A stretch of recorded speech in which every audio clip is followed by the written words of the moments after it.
Here's something almost everybody gets wrong about playing La Pompe. It's all about the wind up.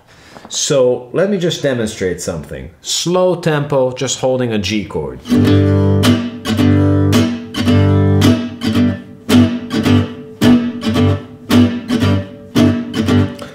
That motion, ba-boom, ba, ba-boom, ba, ba-boom, ba, ba-boom, ba, up, down, up. Let's think about it in time. We have 1, 2, 3, 4, and 1, 2, and 3, 4. People call it all sorts of things online, padam, dadam, whatever you want to call that. But that little anticipation of the 1 is an upstroke, and then 1 is a downstroke. But it's a kind of motion that you don't see anywhere else on guitar. It's a whipping motion.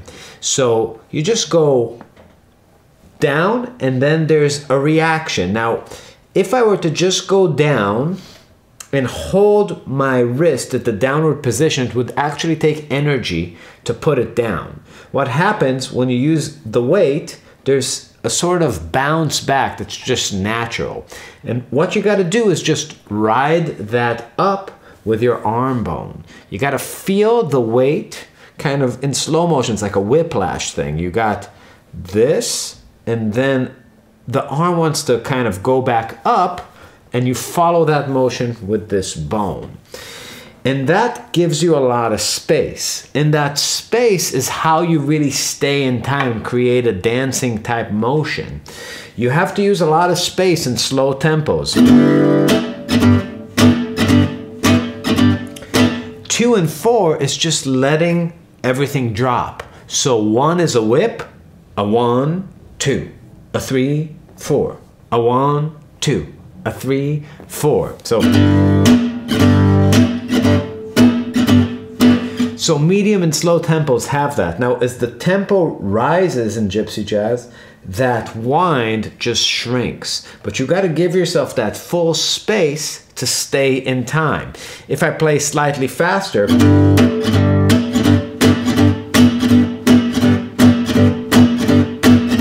it's still really a big motion. If I play really much faster,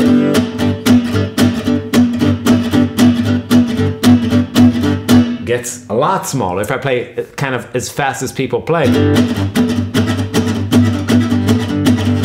or those two feel kind of things like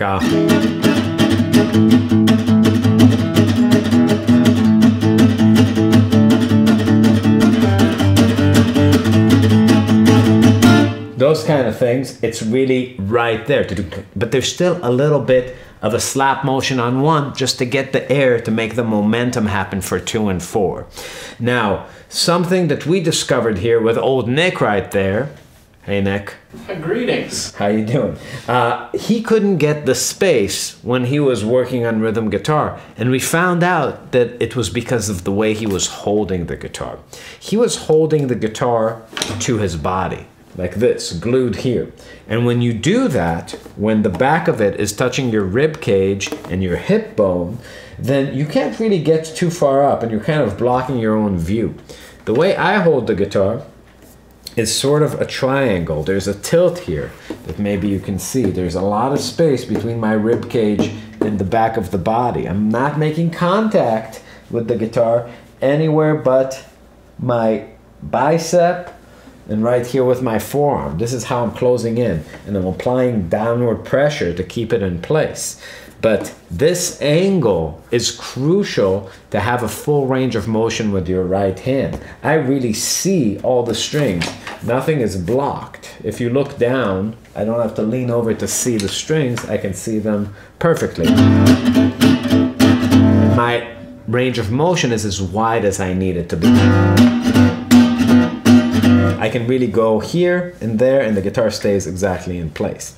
Now, very slow tempos in gypsy jazz, you do something a little bit different. There's kind of like a graveyard of tempo, where if people play like, you're not gonna have enough space, you know, to kind of make it between 1. That's not what happens. What you see people do is they double time and ghost with their right hand. So instead of playing like, something like that, they go.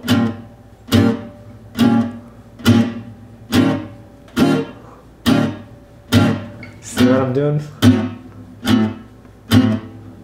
So I'm playing kind of eighth notes with my right hand and I'm not hitting every other one. So it's 1, 2, 3, 4, but it's 1, 2, 3, 4.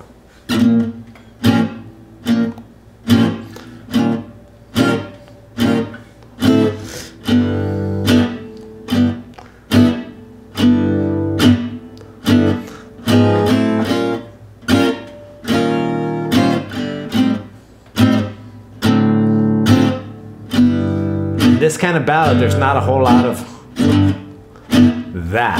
It's just the quarter notes. But this helps you stay in time in those very, very slow instances.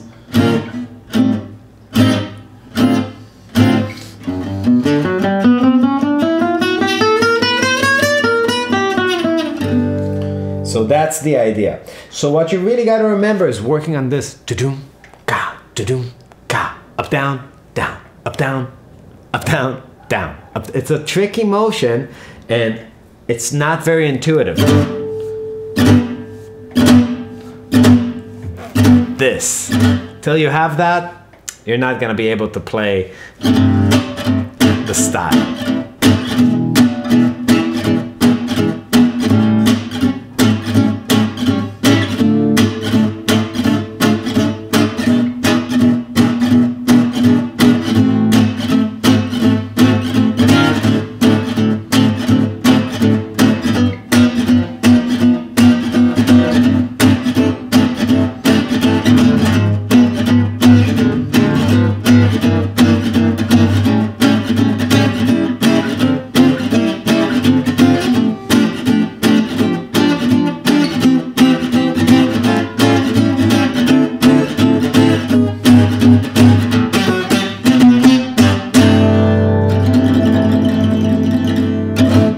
Cool. I hope this helps, and we'll see you next time. Subscribe, hit the buttons, unsubscribe from our competitors, and namaste.